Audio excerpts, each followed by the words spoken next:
Hello and welcome to the SBK Betting Podcast. Cheltenham is back. I know all of you Jumps fans are out there rejoicing. To be fair, I'm rejoicing as well. Despite being a flat fan, the last 3 weeks has been dire with all these small fields, good ground. It's just been terrible for domestic jumps racing. But this weekend we have big fields, great racing at the premium racetrack, and crucially, we have lots of rain. So good jumps ground, I imagine, we're going to get from Friday through to Sunday at Cheltenham, and then for the foreseeable future as well as winter hits. Ross, last week, we did pretty well, didn't we? We had the Badger Beer Chase winner in Gustavian. You put up the Grand Sefton winner in Colonel Harry, who was 12-1 into 6-1. You also had Mambo number 5, who I can't remember if it was your Napa or next best. And obviously we had Rubo 2 in the Elite Hurdle, but we can't claim that one. Ross, I wrote an article throughout the races this week about jumping, not as in general, but like the act of jumping, and how many pundits and analysts out there always go to the cliche of, well, jumping is the name of the game and this horse jumped best. But it's not always that simple. And I think Colonel Harry, your winner of the Grand Sefton, kind of proved that. He actually ranked 11th out of 17 when it came to race IQ from a jumping perspective, lengths gained at obstacles. But I thought the ride from Gavin Sheehan was quite clearly the difference there. Yeah, it was a magical ride. Quite a frustrating jockey to watch at times, I personally find, but going absolutely nowhere on the rail, having jumped by Braille around the fences, which they're not big, so don't quite know what was going on, but he just never seemed comfortable, fiddled a load of fences. And it was almost, I think, like a last roll of the dice that Gavin Sheehan switched him out pretty wide on the track. And all of a sudden, he sort of latched on. I was interested to hear in his interview afterwards, he said that he is quite a quirky horse and that by his own admission, in the Hennessy last year, he just ran away with him for 3 miles. He'd be probably the sort of horse that I would oppose next time, particularly if they go December Gold Cup. I think he'll take up a fair chunk of the market. I'd be bang against him because I think you get jumped off his feet. I would be more interested in him going back up to 3 miles, even though he looked like an on-stair when he tried it in the Hennessy. But yeah, it was a really, really good ride. Yeah, well done for pinpointing him in that race. You put him up when he was around 12-1 on Friday, and he went off around 6-1. So great value as well as a winner. Gustavian, on the other side, was a very good jumper in the Badger Beers. His jumping kind of won him the race. Again, Race IQ says plus 23.01 lengths gained jumping, which is just a huge number in a race where plenty of others made mistakes, including Soul Icon. But Soul Icon not leading in that race was the difference. And Gustavian was able to go to the front, set his own tempo, relax, and that's why he jumped better. So it was a mix of jumping fortunes last week, but 2 very good winners for the podcast. Right, on to this weekend's action then. As I say, lots of rain expected at Cheltenham this week. If you're going on Friday, be safe because there is a yellow weather warning for loads of rain and wind. I think gusts up to 45, 50 miles an hour. Hopefully racing goes ahead. It should do. But it doesn't look like it's going to be great for the onlookers in the crowd at Presby Park. Obviously, that will open up the ground then when it comes to Saturday, and we're going to be previewing a lot of the Saturday races. So I think we're going to be anticipating at least soft ground. Might get a little bit deeper, we'll see. SBK has 20% winnings boost offers on each of the 3 days of this Cheltenham November meeting. On Friday, 20% winnings boost on the 110, the opening conditional Jockey's Hurdle. T's and C's apply to that one. Then on Saturday and Sunday, there are other winnings boosts, which we'll get to as we go through the course of the next 20 minutes or so on this podcast. Ross, let's talk about Friday really briefly. Obviously, some people may be watching this after the racing on Friday. So if you are, just skip through the next 2 minutes or so. If you're watching it pre-racing, excellent. Hopefully we can provide some extra insight here. The Schlur Chase is the feature that has John Bon in it. He's going to be a short price. He doesn't have a great record around Cheltenham, but you'd anticipate he's win this race, right? Is there anything else on the card as well that you want to be talking about here? No, I would just touch on John Bon. Even money last time I looked. I thought that was a decent bet. Slightly tempers your enthusiasm. It's first time out and he's had wind surgery. But I personally take the view that the wind surgery, and we've got to remember wind surgery is a very broad term that can cover an ever-growing number of procedures. They can be very wide-ranging. I sort of almost see it as like a little MOT tune-up, if I'm honest. He's won this race the last couple of years. He's well clear on ratings. He's going to get soft ground. The opposition are particularly moderate, in my opinion.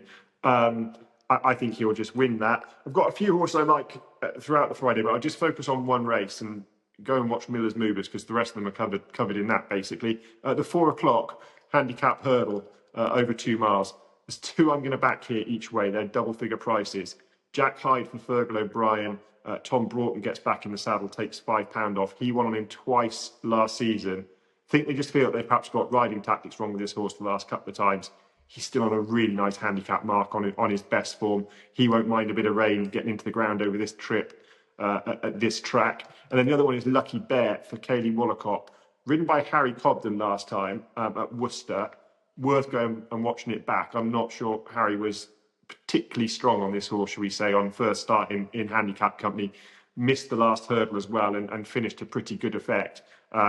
Jack Tudor jumps on. I think it's interesting they come here for a second handicap, a small yard. They wouldn't sort of have a lot of runners at this track. So I thought he was interesting as well on his second handicap start on slower ground.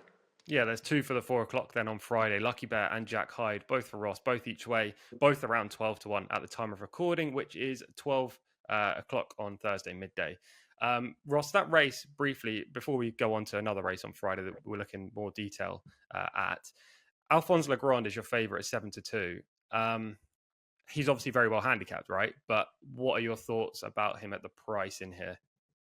I basically avoid Tony Martin horses, TC, if I'm honest, because I think unless you're Tony Martin or someone very close to him, it's very difficult to know what's going on. He's clearly a very talented trainer and he plays the handicap as well as anyone, but I've had burnt fingers once or twice. He does have a pretty good record at this track, you know, when he brings them over.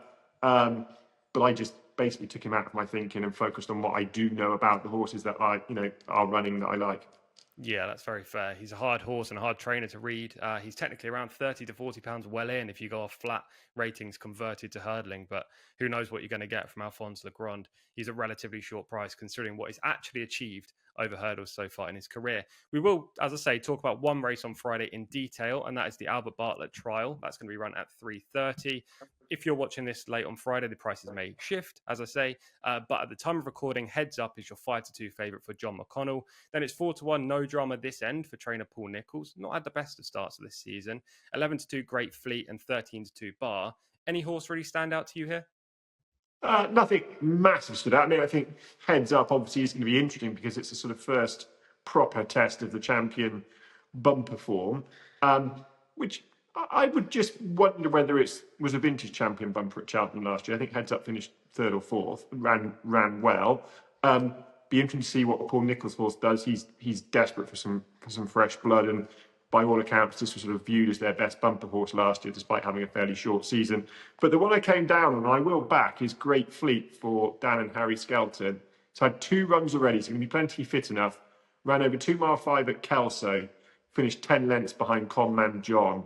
I thought he was ridden, though, as if that was a sort of prep and a sighter for something else.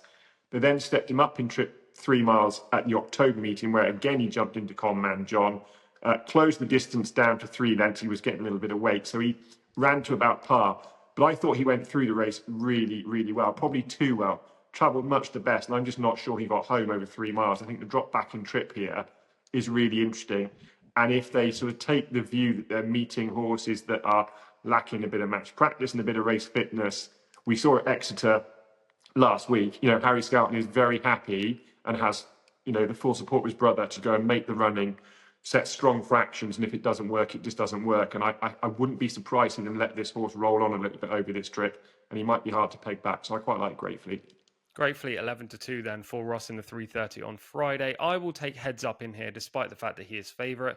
He was second to Bambino Fever in the Champion Bumper in March. Obviously a very good run at the Cheltenham Festival. His hurdling debut was solid. Don't know what he beat really, but he did it well, jumped fluently. John McConnell does exceptionally well this time of year compared to over the winter months and into the spring. So I think Heads Up is the horse to beat. I'm pretty sure he's going to stay. And the price, albeit he is favourite around 5 to 2, I think is fair on what he has achieved. Right then, on to Saturday. This is what everyone's tuned in for. We're going to begin with the Prestbury Juvenile Hurdle. This is going to be run at 12:35, an early start on Saturday. Very little jumps form to go off here, Ross. I don't know whether you think this is very much a guessing game or if you have an angle into these kind of races. But obviously they're 3-year-olds. Most of them are either coming off the flat or they've run in France. And the horse that has done the latter here is your favourite. That's Parchment. He looked pretty good on the debut. The recent winners of this race have been very good. Over the last 10 years, these horses have found themselves on the roll of honour. Defi de Soy, Apple Shakira, All Mankind, Burdett Road, East India Dock. The last three all for James Owen, who has Hallelujah You in this year's renewal. A very good flat horse rated 100, now goes hurdling. Ross, I mean, where are we going here? Well, I liked Parchment. I actually watched his race. I say live. I watched it on my phone. I quite often have the race on my phone when I'm trolling around doing jobs, because France Gallo, if you have an account with him, you can watch pretty much most of the racing live. It's quite handy.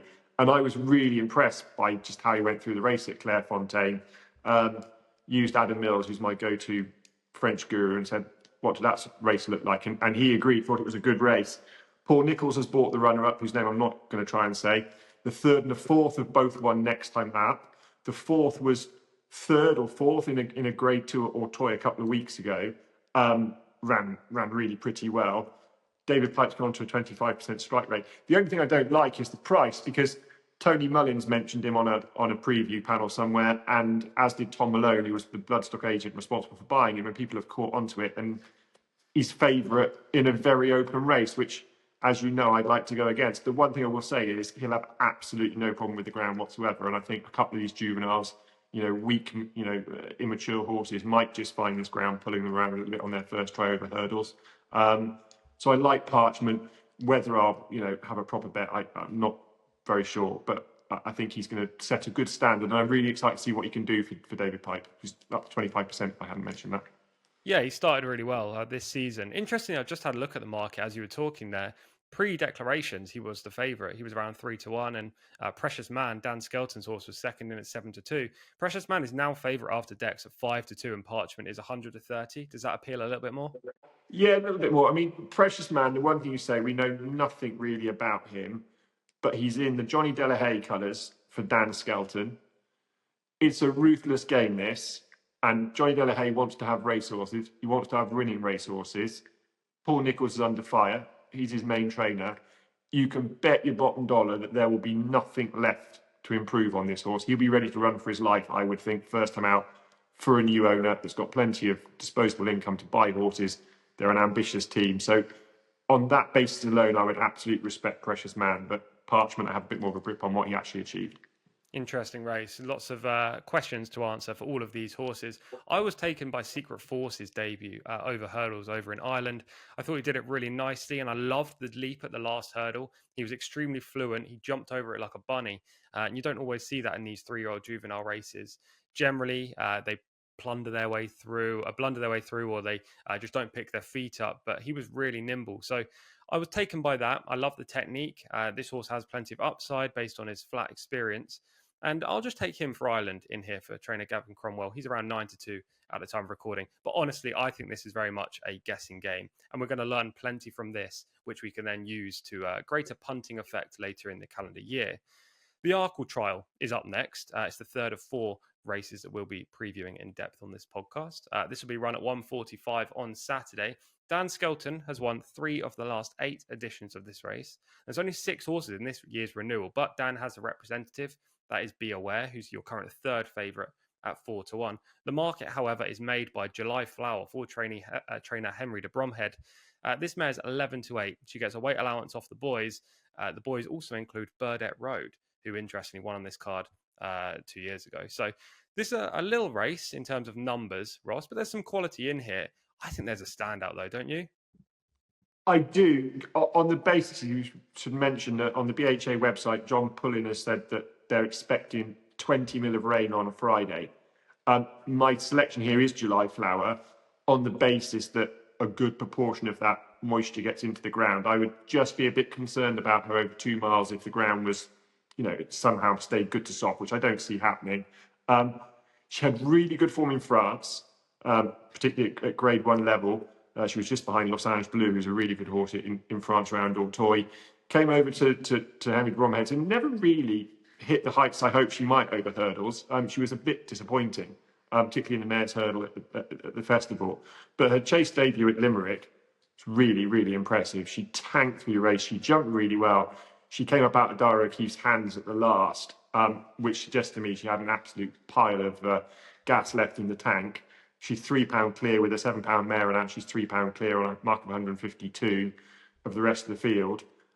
She's got the chasing experience. I think she's got a jockey on her back who's on a really strong upward trajectory. I thought there was a lot to like about her.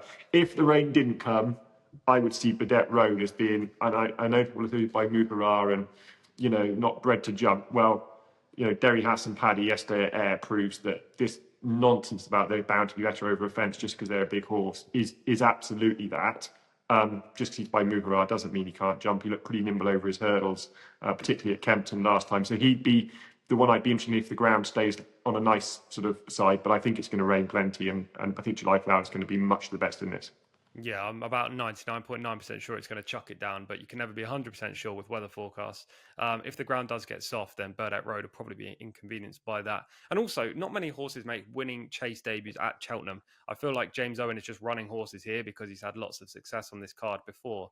I'm not 100% sure this is the right spot for Burdett Road, so I'm quite surprised to see him as short in the market as he is. He may not even run, depending on how much rain comes down on Friday and how much the ground cuts up. Obviously, due to racing on Friday and the rain coming down, it creates footprints. The water goes in there and the ground can get way more testing than otherwise. I'm very much on July Flower here, but with the caveat that if there are non-runners in here, she's going to be no price. So I've had a bit on already at the 11 to 8, straight after declarations. We are recording this, as I say, at midday. So declarations only came out an hour and a half ago. By the time you watch this, I wouldn't be surprised if she was odds on. And like, I'm talking 4 to 6, 4 to 7, maybe.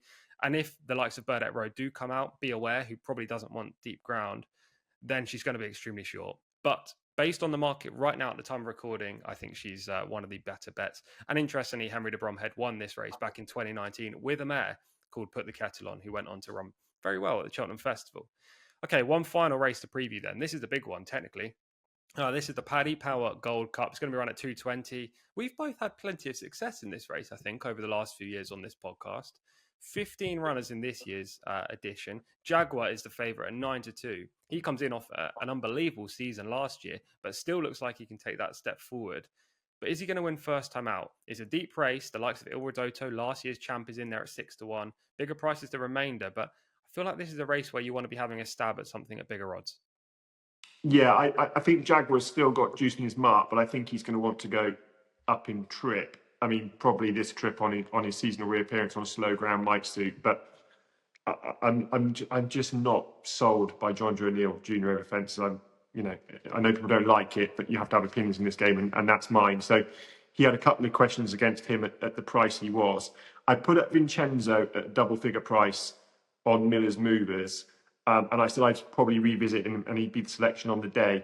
He's 11 to 2 now. He's just gone a little bit short, given I've already put him up. So I really think he's got outstanding credentials. I think he had really good form last year. He's unexposed at the trip. Wouldn't put anyone off him. But the two I've come down on now, at this time, are Panic. Well, they're both Dan Skelton horses. Panic Attack, who's the pick of Harry Skelton. She won really easily at Windsor on slow ground. Not much of a race, maybe. It was a mare's handicap. She beat Mayhem Maya 5 lengths, gave her £2. It could have been 25 lengths. She was much the best. And Mayhem Maya is from a small yard, but she finished 4th in the mare's chase, the Paddy Power mare's chase at the festival, which was an awful race. But she ran pretty well. She only beaten 20 lengths. You know, for a horse of her grade, I thought she gave her running. Just the key thing with Panic Attack is she's just a much better horse on slow ground. She's got winning course form when with David Pipe in a listed hurdle at this track. I think this has been very much the plan for her. She's clearly difficult to train. They're going to have her ready first time. Harry could have ridden any of the three, and he's chosen her. So the price is short enough, around about 6 to 1, but I think she's got a great chance. And then the other one is from the yard, and a bit more of an outsider, is Ho Jolly Smoke. Keenan Woods takes the ride. He rode really well on 6 Mile Bridge, actually, at Ayr. I thought that was a really good ride on a horse that didn't particularly jump very fluently. Ho Jolly Smoke's quite interesting. He's only tried this trip over fences once. That came on his chase debut at Utoxeter, where he bumped into Resplendent Grey. And immediately afterwards, they bumped him up to 3 miles and he won. And then he sort of won over 3 Mile 1. And they sort of just kept taking him up in trip before he ran badly over 3 Mile 4 at Sandown in the Whitbread, I'll call it, because I can't remember the sponsor. But he returned at Cheltenham in October, 3 Mile 1. Absolutely tanked for the race, looked a surefire winner coming down the hill, and then didn't really find very much. And I just wonder whether actually, when you go back and look through his form, he's been winning over 3 miles, but he's just been doing enough at the death And I just wonder, a really strongly run race over this trip on slow ground, I think he might come home quite well, and I still think he's pretty nicely handicapped. So at an each way price, I'll have a bit on him as well. Panic Attack at 6-1. Holy Smoke at 14-1, both for Dan Skelton, who's had a good start to the jump season this year. I am going to be with Vincenzo, the horse that you put up on Miller's Movers. I completely respect the fact that the price has gone a touch from what it was. Even pre-declarations, he was 7-1, and there wasn't necessarily a horse that's been taken out that would impact the market this much to mean that he loses 1.5 points off his price. But he looks well handicapped to me. He'll love the ground. Sam Thomas, 5 from 9 in the last 2 weeks. I mean, his horses are flying, much like Dan Skelton's are. And he's got some good form in novice company. So I'm sure you've said all of that in Miller's Movers, but I'm just going to repeat it on this podcast. He's going to be my play, Vincenzo, for trainer Sam Thomas. Also worth noting that SBK does have a 20% winnings boost on this Paddy Power Gold Cup on Saturday. If you like a horse in the race, bet it with SBK because your return will be bigger than with any other bookmaker. T's and C's apply. Go to the app or the website to check out that promotion and others that are on offer from SBK. Okay, quickly, Ross. Obviously, it's a 3-day meeting, so we have action on Sunday as well at Cheltenham. At the time of recording this, no declarations, so we don't exactly know who's going to line up. Prices are not even live for some of the races, but they would definitely shift for each and every one once decks come through. Do you have any thoughts so far for these Sunday events? I am not there yet in my study, so I will leave this one open to you. No, I've not looked at the undercard.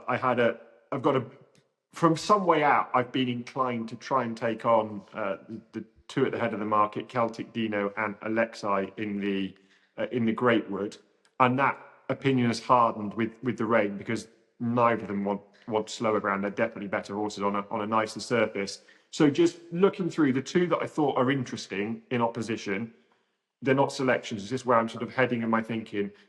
I would be surprised if I don't have something on Iberico Lord if he's declared. He won it 2 years ago off a mark of 126. I mean, how well handicapped was he that day?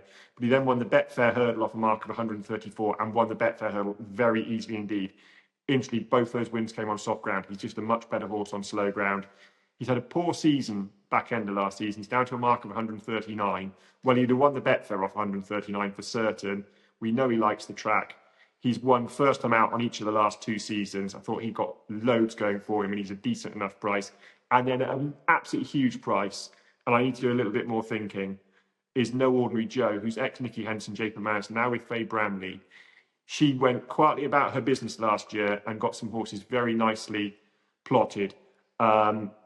He's off a mark of 137, having been as high as 144. It might be that they want to get him down a little bit more, and that's why he's running in a race of this nature, and it's just going to be buried away at the back of the field and come home in his own time. He's on my radar for the season. If there was a little bit of money for him, I'd be interested in No Ordinary Joe because he'll like the ground and think he's a classy horse on his day. Excellent stuff. I mean, we've got selections for all 3 days at Cheltenham on this podcast, so you can't complain that we didn't give you enough quantity in terms of horses to follow.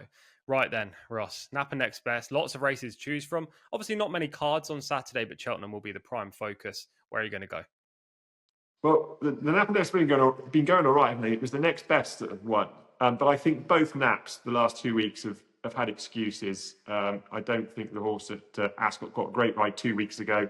And unfortunately, the Nap last week, they took all the hurdles out and he just raced far too keen. So they'll both be on my radar still, but let's hope for a bit more luck with the Nap this week. The Nap comes from Cheltenham in the 3:30. Christian Williams trained last rodeo. Was a really easy winner at Lingfield on his final sort of qualifying start through maidens and novices on slow ground. That was over 2 mile 4. He previously finished third over 2 miles, doing some good late work. Finished 9th on his return in a handicap at Cheltenham. A typical early season sighter, shall we say. He was ridden out the back. He was making nice enough steady progress to sort of come with some sort of run. Wasn't going to challenge the first few, and then got hampered and got knocked even further back. His mark stays on 118. He's definitely going to be better than that. He's going to like slow ground. It was slow ground at Lingfield. He'll be a decent price. And on a weekend like this, I was keen to try and find some Naps and next best that were sort of skinny odds. So I do quite like him. And obviously, Deep Cave, I put the finishing touches to him, and he won at Bangor yesterday. So Christian just starting to find a little bit of form, maybe now the rain has come. And then the next best comes at Uttoxeter in the 12:07, the Neil Mulholland trained Reynardo. quite a quirky horse, but he was coming with a really nice run at Foss Lat. It was a bit of a bunch finish. You couldn't say for certain he was going to win, but he was definitely going best of all. And they all sort of shifted left, and he sort of clipped top of the hurdle and came down. I took the view that he was going really well. His mark stays on 93, which I thought was interesting because the handicapper, with it being a final flight 4, could have adjusted his mark and didn't. Goes to Uttoxeter for a conditional riders race on soft ground. Bradley Harris rides. He was good a couple of seasons ago, went missing. Neil Mulholland's got plenty of runners at Cheltenham for this owner. I thought it was interesting they still sent this horse up to Uttoxeter. They'll go quick in a conditional riders race. He travels really well. I just hope when push comes to shove, he finds something. That would just be the one niggling concern at the back of my head. 2 selections there for Ross then, Last Rodeo and Reynaldo. I'm also going to emulate what you said about my nap last week. It was Jubilee Alpha. I mean, she would have won if she didn't make a complete hash of one of the obstacles in the home straight. She ended up losing out by around a length. But yeah, we were unfortunate with our best bets last week. We still have plenty of winners on the podcast. It was just the naps were a little bit unlucky. This week, my nap is going to be a short price. It's going to be July Flower in the race we've already covered. The caveat here is I wouldn't want to take shorter than 4 to 5, and there is every chance she's going to be shorter than that. So it really depends on, firstly, when you're watching this video, and secondly, what's going to happen with the ground, how many non-runners there are going to be, if any, and basically what the market's going to do. But I'll be honest, if she goes off around 1 to 2, 4 to 7, it wouldn't surprise me one bit. The caveat for my nap, though, is that she has to be 4 to 5 or higher to actually play this horse personally. But I do think she'll win the race. My other bet on Saturday will be Supremely West. I suppose you could say this is my next best. He goes in the 2:55 at Cheltenham. He makes his second start for trainer Dan Skelton. And first time up, he ran a really good third at the October meeting off a layoff. Harry gave him too much to do. It looked like just a prep run going into a seasonal target, which could be this Saturday. I don't know what price he is. I think he's around 11 to 4, 3 to 1, but that was around an hour ago when I looked.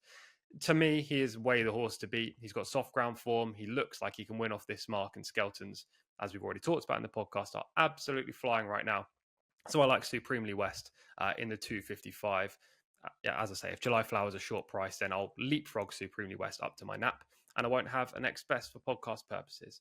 Information packed this weekend then on this podcast. However, here is the admin part. Get ready for this. Please like this video if you enjoyed it. Subscribe to SBK so that you don't miss out on any future content, including Miller's Movers from Ross and also these SBK betting podcasts. We also have a jump season preview on there, which we filmed down at Christian Williams' yard in South Wales. If you haven't watched that yet, you might as well go and watch that just after this video finishes. It's a good watch, lots of picturesque scenery. Ross gets on Deep Cave, who won the other day. So that's all you need to know. Also share a comment if you would like to about a horse that you like this weekend at Cheltenham, or just any horses that you want to follow or that we should put in our tracker moving forward. SBK has 3 offers this week, all 20% winnings boost. On Friday, 20% winnings boost on the 110 at Cheltenham. On Saturday, a 20% winnings boost on the 220 at Cheltenham. And on Sunday, a 20% winnings boost on the 330 at Cheltenham. T's and C's apply for all of those offers. As I say, go check them out. There's lots of promos on the SBK app and on the website. And finally, all new SBK customers will get £40 in free bets when they sign up and bet their first £10. I'm sure most of you have signed up by now, so this probably doesn't apply. But if you are watching us for the first time, make sure you take advantage of that £40 in free bets. I mean, why wouldn't you? Thank you very much for watching this podcast. Hopefully we've had plenty of winners, but hopefully you've enjoyed it regardless of what the results will be. We'll see you again next week. Have a great Cheltenham November meeting. Goodbye.